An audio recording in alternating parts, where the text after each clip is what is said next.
여러분 혹시 옛날에 이런 찬양 들어본 적 있습니까? 내게 있는 향유옥합 주께 가져와 그 발 위에 입 맞추고 깨뜨립니다. 제가 이 찬양 어릴 때 많이 불렀는데 이 찬양 부르면서 내게 있는 향유옥합 주께 가져와 그 발 위에 입 맞추고 깨뜨립니다. 이 말에 입 맞추고까지는 이해가 되는데 깨뜨린다는 말에 저 솔직히 이해가 안 되더라고요. 예수님 딱 입 맞추고 발이 딱 깨뜨릴까 발을 딱 찢게 만들고 발을 다치게 만들고 심리도 못 가서 발병 난다라고 하시면 예수님 떠나가지 마세요 하고 이 도대체 뭐지? 입 맞추는 것까지 생각하는데 발 위에 향유옥합을 깨뜨려 도대체 뭐지? 여기에서는 요한복음에서 그냥 부은이라고 나오지만 실질적으로 병을 가져와서 깨뜨리기 맞거든요. 그럼 깨뜨리면 발이 다칠 건데 도대체 발을 왜 그렇게 하셨을까라는 생각을 했는데 이거는 사실 그때 당시 배경을 잘 몰라서 그런 거고요.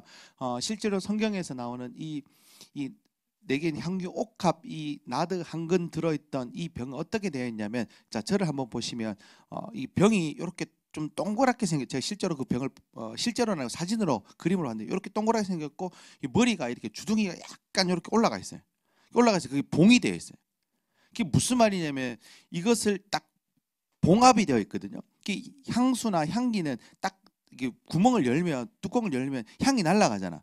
지금에서 다이소에서 파는 뭐 라겐나처럼 뚜껑을 닫거나 뚜룩 이렇게 닫거나 뭐 이런 카바를 씌워서 그때 그런 기술이 없어서 이 병이 있었는데 이 병을 갖다가 이렇게 불로 딱 찢어가 딱 봉해버리는 거예요. 이거를. 그래가지고 이것을 부으려면 병을 깨뜨릴 수밖에 없어. 근데 병을 깨뜨리는데 밑에 아랫동을 깨뜨리는 게 아니고 그 위에 이게 마이크 이렇게 딱 있으면 여기 딱 날리면은 이렇게 부을 수 있는 그런 거를 얘기하는 거든. 이해가 되시죠? 그렇게 예수님께 병을 딱 이렇게 부었던. 그게 뭘 말하냐면 그때 당시에는 진짜 소중한 것, 진짜 귀한 것, 이것은 약으로도 쓰였고 여러 가지 많은 너무나 소중한, 너무 엄청나게 비싼 거거든요. 그걸 갖다가 병에 딱 이렇게 담아져 있는 것을 예수에 딱 부었다는 거예요. 제가 이것을 보면서 이 마리아가요, 참 감사했던 것 같아요. 아시다시피 마리아는 다 봤죠. 예수님께서 오병이의 기적 역사를 일으키신 거, 눈먼 병자를 낫게 하신 거, 또 심지어는 많은 사람들을 병자를 낫게 할 뿐만 아니라 정말 자기가 사랑하는 자기 오빠 나사로도, 자기의 가족 나사로도 이제 살리신 것을 본 이 상황에서 이것을 보려고 많은 사람들이 오면서 죽은 사람이 살아났으니까 얼마나 잔치가 이루어질 거 아니에요. 그 잔치가 이루어졌을 뿐만 아니라 이것을 구경을 했던 많은 유대인들이 있었던 거예요. 아니 죽은 사람이 살아났으니까 구경을 했을까. 이렇게 많은 이런 잔치 속에서 이 마리아가 진짜 예수님께 감사하면서 그냥 갖다 부었던 거예요. 이런 상황 속에서 가론 유다는요. 4절에서 6절 말씀 한번 읽어볼까요? 4절에서 6절 4절에서 6절 말씀 한번 읽어보겠습니다. 읽습니다. 시작.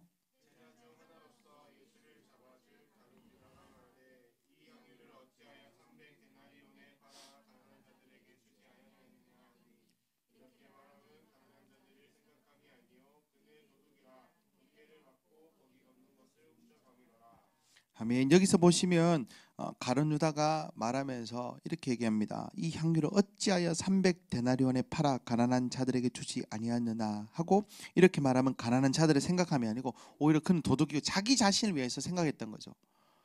이 300데나리온을 하면 이 1데나리온은 그 당시에 노동자 1일 품삯이거든요. 품삯. 그러면 300일에서 나오니까 대략적으로 요즘 말은 1년 노동자들의 1년 연봉이에요. 이 병 하나의 연봉. 그러니까 1년 연봉을 예수님 발에 그냥 갖다 부어버렸으니까 얼마나 큰 돈입니까? 그러니까 이 가룟 유다가 생각하면서 이걸 왜 가난한 자들에게 나눠주지라고 얘기했는데 실제적으로 가난한 자들에게 나눠주는 것이 아니라 이게 아까운 거야. 예수님께 발에 붓는 게. 뭔 의미가 있어 발에 붓는 게 라고 생각하고 오히려 그것을 자기 이득을 취하려고 그렇게 했던 것은 아닌지라는 생각을 해보는 거예요. 우리의 헌신도 그런 것 같습니다. 주님께 드린 헌신도, 주님께 드린 마음도, 주님께 드린 시간도, 주님께 드린 물질도 어떻게 보면 이렇게 가룟유다처럼 혹시 계산하는 건 아닌지, 혹시 그렇게 하는 건 아니지 하는 생각을 한번 돌아봤으면 좋겠어요. 제가 예전에 교육전사 하면서 참 하나님께서 은혜를 참 많이 주셨어요. 그래서 은혜를 많이 주셔가지고 참 많은 부흥도 경험했는데, 그때 당시에 저희 그때 담임 목사님께서 우리 성도들에게 어떤 말씀을 하셨냐면, 우리 1,000번제를 하자고 하셨어요. 1,000번제. 1,000번제를 하시는데 큰 돈 하는 것이 아니라 그냥 1,000원씩이라도 1,000번제 하면 좋겠다. 예배 나올 때마다 1,000번제를 하자라고 하시는 거예요. 그래서 저도 1,000원씩 드리는 거에 큰 부담이 없는 것 같아서, 그래 저랑 저희 아내랑 2,000원, 1,000번제 했어요. 별 생각 없이 1,000번제 했는데, 교회 갈 때마다 1,000원씩 내고, 새벽기도도 1,000원씩 내고, 그 2,000원이죠. 저희 1,000번제니까 2,000원씩. 우리 집사람 1,000원, 저 1,000원.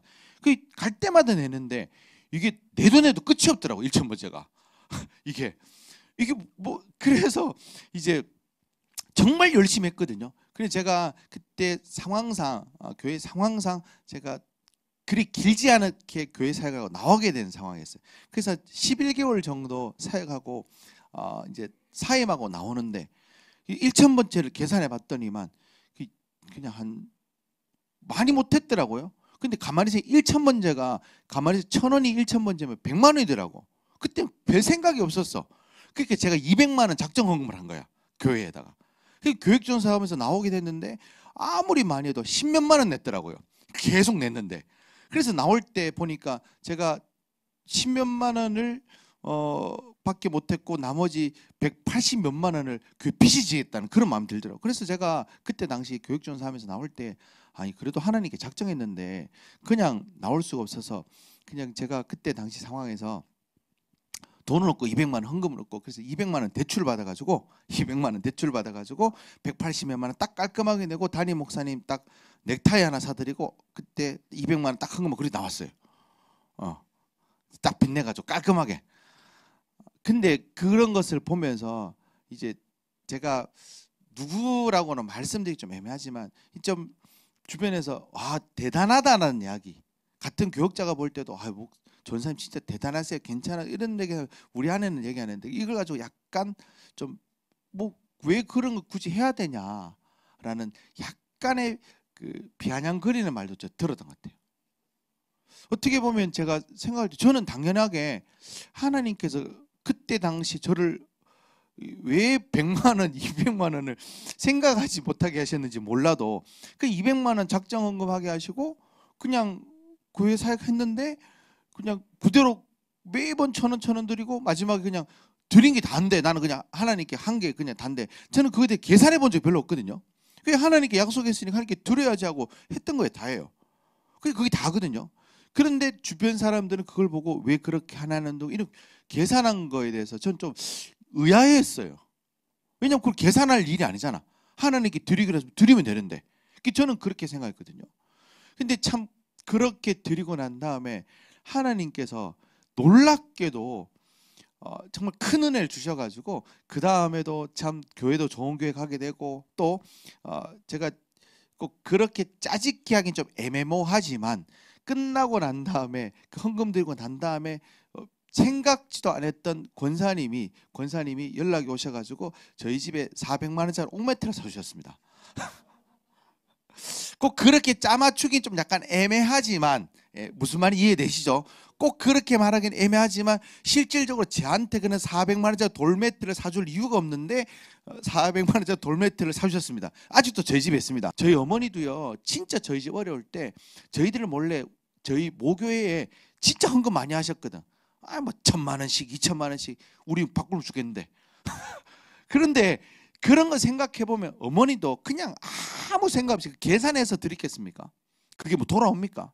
아니잖아요. 그냥 하나님 주신 마음 그대로 드리면 드릴수록 하나님께 주신 은혜와 복이 얼마나 크고 얼마나 감사한지 모르겠습니다. 저는 그렇게 생각합니다. 하나님께서 우리에게 마음 주셨을 때 계산하지 않는 그 마음. 아마도 이 마리아도 그랬지 않았을까요? 이런 상황 속에서 아니 주님께 뭘 드리고 싶은데, 뭘 어떻게 해야 되겠는데, 아니 뭐가 소중한가 싶으니까 아마도 우리 집에 그게 있었겠죠. 향료값, 그 안에 순전한 낫 하나. 이게 돈을 생각했겠습니까? 그냥 생각 안 하고 그냥 갖다 부은 거 아니겠습니까? 그런데요, 우리 7절에서 4절에서 6절 말씀 보면 이렇게 나오는 거예요. 이 가룟 유다는 이걸 가지고 계산하는 거예요. 이 향유를 어찌하여 300데나를 팔아 가난한 자들에게 주지, 오히려 가난한 자들 주면 되지 왜 예수의 발에 붓냐고 오히려 따지듯이 막 야단치는 거예요. 그런데 그 마음이 진짜 가룟 유다가 가난한 사람들 위해서 그런 생각을 했겠습니까? 오늘 이 말도 이렇게 말하면 가난한 자들을 생각하면 아니요, 그는 도둑이라. 우리가 하나님께 드리는 것에 대해서는 진짜 그렇게 계산하지 않는 저와 여러분 되기를 주의 이름으로 축원합니다. 축복합니다. 우리 7절에서 8절 말씀 한번 읽어볼까요? 7절 8절 말씀 한번 읽어봅시다. 읽습니다. 시작.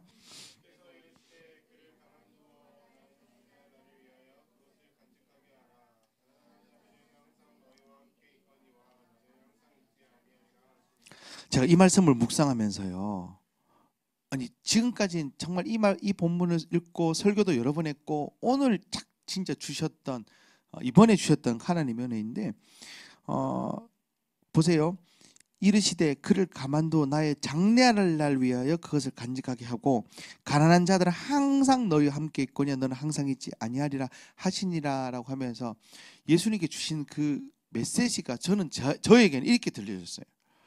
하나님께서 오늘날 저와 여러분들에게 항상 내 이웃을 내 몸과 같이 사랑하고 우리가 항상 다른 사람들에게 베풀고 선하게 살고 그냥 예수님을 위해서 살아가고 또 세상 사람들 위해서 우리가 헌신하며 살아가는 우리 일반적인 삶이지 않습니까? 그죠? 그런데 간혹 가다가 간혹 특별하게 하나님께서 마음 주실 때가 있어요. 특별하게 하나님께서 헌신을 요구하실 때가 있어요. 저도 예를 들어서 맨날 하나님께서 마음을 주셔가지고 뭐 500만 원 갖다 바치라, 1000만 원 갖다 바치라, 1억 갖다 바치라. 물론 그런 돈도 없습니다. 매번 하나님 그런 마음 주시면 매번 우리 교회가 막 건축하고 뭐 매번 예를 들어서 1천원 자고 이러면 아니 우리 감당이 되겠습니까? 아니 그렇지 않잖아요. 근데 간혹 오늘 이 본문의 말씀처럼 가난한 자들은 항상 너희 함께 있고 나는 항상 있지 아니하리라. 그러면서 이거 내 장례식을 위해서 준비했다라고, 물론 이거 성경의 해석학 속에 이 배경에 대해서 예수님께서 십자가 못 박하신 그날 장례할 그날 위해서 이 드린 거라고 하는데 그날에 항상 있는 것이 아니라 특별하게 한 번 있는 거잖아요. 근데 우리에게도 그런 특별한 헌신을 요구할 때가 있더라라는 그런 마음 주시더라고요. 이 말씀을 묵상하는데 아 그렇구나. 아니 특별할 때에 우리가 하나님께서 마음 주셔서 그때 우리가 어떻게 헌신하는가. 저는 이렇게 생각해요. 특별히 청년들, 청소년들 정말 중요한 시기에 하나님께 헌신하기 너무 하나님 귀하게 받으실 것 같아요. 저는 물론 나이 드신 분도 헌신 받으시겠죠. 뭐 그거에 대해서 뭐 그렇게 생각하죠. 근데 이제 정말 시간이 많이 남아서 물질이 많아서 드리는 헌금보다 정말 가장 소중한 거, 진짜 귀한 그때에 하나님께서 그런 마음을 주시고 그때 헌신한 그것을 하나님께 정말 기뻐 받으신 거 아닌가라는 생각을 해본 거예요. 항상 하나님께서 그런 마음을 주신 거 아니지 않습니까? 때로는 특별한 마음 속에 이 부분은 내가 헌신해야지, 이 부분은 내가 주께 드려야지라는 그런 마음을 주셨을 때에 우리가 그런 기회를 놓치지 않는 여러분들 되시기를 주의 이름으로 축원합니다. 축복합니다. 저도 그런 것 같아요. 아니 선교할 때도 그랬어요.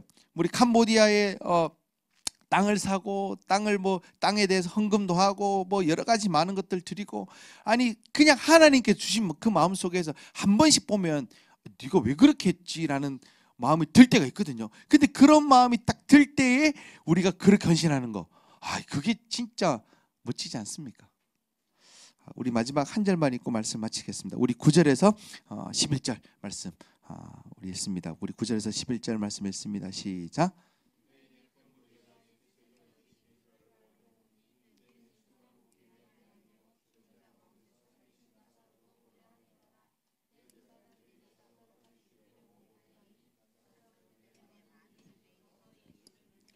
자, 여기 보시면 유대인들이 큰 무리가 예수께서 여기 계신 줄 알고 오니 이는 예수만 보기 위함이 아니고 죽은 자 가운데서 살리신 나사로도 보기 함이라.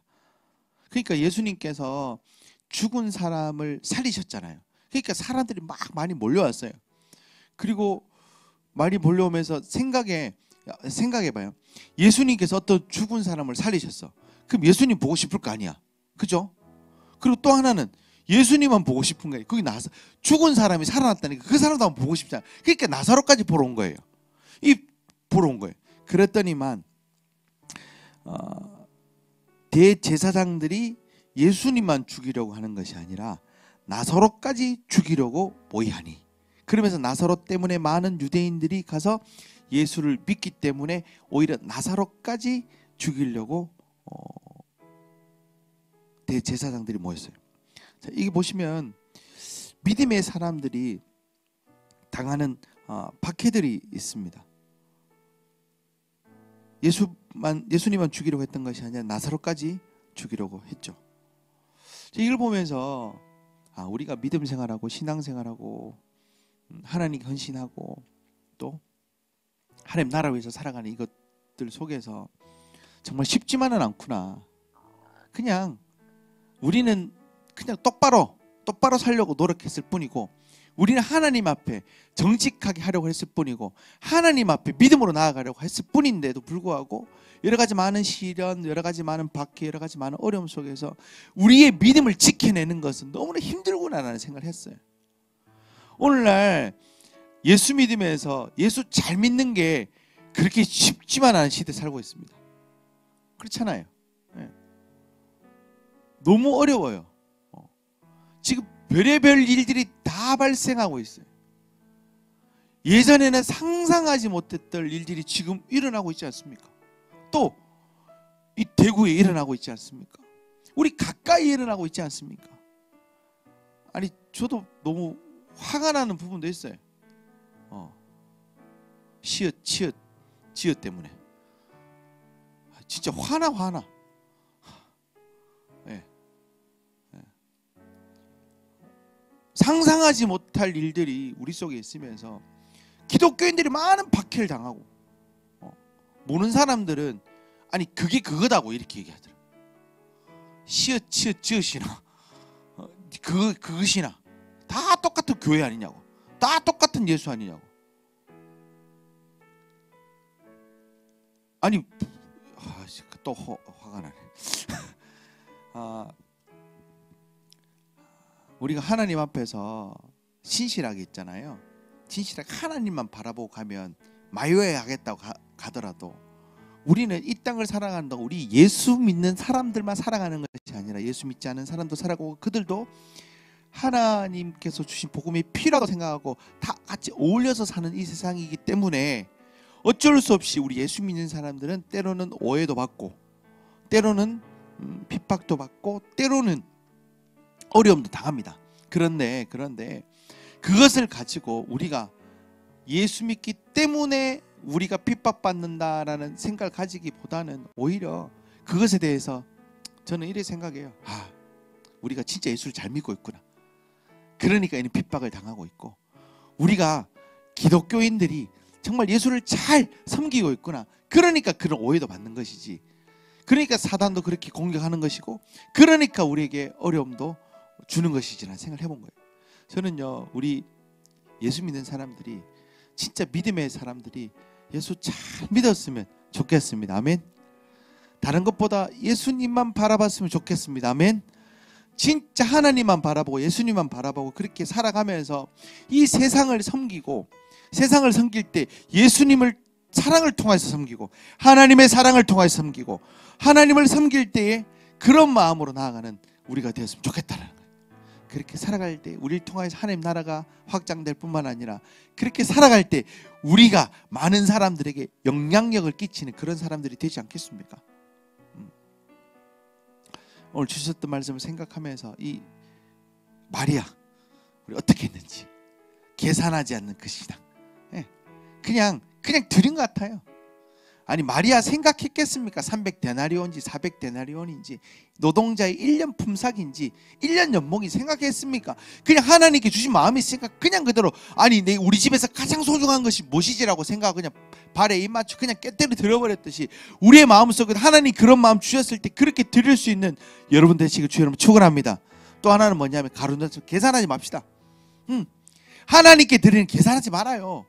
아니 남들이 그렇게 드리는 것도 네 그렇게 했니 많이 생각하지 마세요. 사람마다 다 달라. 어떤 이는 어떻게 섬기는 것이 어떤 이는 어떻게 섬기는 거야.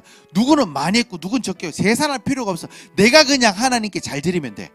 내가 그냥 열심히 하면 되고 다른 사람이 뭐 예배를 어떻게 드렸는지 다른 사람이 어떻게 섬겼는지 위미션 섬기면서도 캠프 때 어떻게 봉사했고 얘는 잘했고 못했고 생각할 필요고 계산할 필요도 없어. 그 내가 하나님께 열심을 다해 최선을 다했으면 다하면 되고 혹시 다른 사람이 부족하면 그 부족함을 채우라고 나를 통해 채우라고 하나님 그걸 보여주신 것 뿐이니까 그냥 그것에 대해서 우리가 품고 넓은 마음으로 더 섬기면 돼. 무슨 말인지 이해되세요?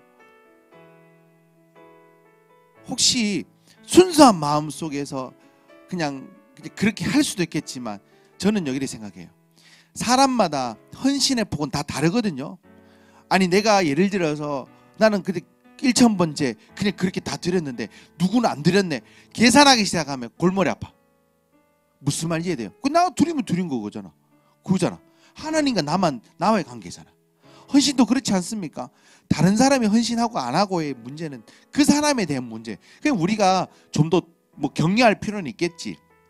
좀 더 잘할 수 있도록 그냥 우리가 더 열심히 할 필요는 있겠지. 또 혹시나 부족함들이 보이면 그 부족함들을 하나님께 우리에게 채워주라는 마음으로 가지고 그냥 채워주면 되는데 이걸 가지고 뭐 했니 안 했니 잘했니 안 했니 뭐 이렇게 계산하고 할 필요도 없고 그냥 우리 순수한 마음으로 그냥 하시면 돼요. 마지막으로 그렇게 섬길 때 진짜 하나님만 바라볼 때에 핍박이 온다. 핍박. 어려움이 올 수도 있다는 거예요. 신앙생활하는 게 예수를 잘 믿으면 그냥 탄탄대로 그냥 승승장구해야 되는데 꼭 그렇지만 않을 수 있다는 거예요. 나사로는 어떻게 보면 완전 예수님의 기적의 주인공이고 복음의 증거자잖아. 그런데 복음의 증거자인데 하나님의 은혜를 가장 많이 받았는데 이제는 오히려 세상 사람들에게 그때 유대인들에게 대제사장들에게 더 많은 핍박 오히려 죽임을 당할 수 있는 그런 위협을 겪어요. 저는요 예수 믿으면서 그냥 핍박을 당할 수도 있고 어려움을 당할 수도 있지만 오히려 그것에 대해서 우리 감사할 수 있는 그런 넉넉한 마음들 결국은 제가 처음에 얘기했던 것처럼 하나님 우리를 지켜주신다는 거 할렐루야. 하나님 우리를 늘 보호해 주신다는 거 할렐루야. 하나님께서 우리의 손을 절대로 놓지 않는다는 것을 절대로 잊지 말고 항상 그것을 바라보면서 누가 핍박을 누가 뭐라 그 생각하지 말고 우리가 하나님만 바라보고 하나님만 붙잡고 하나님만 섬기며 나아가면 된다는 것을 잊지 않는 여러분 되시기를 주의 이름으로 축원합니다.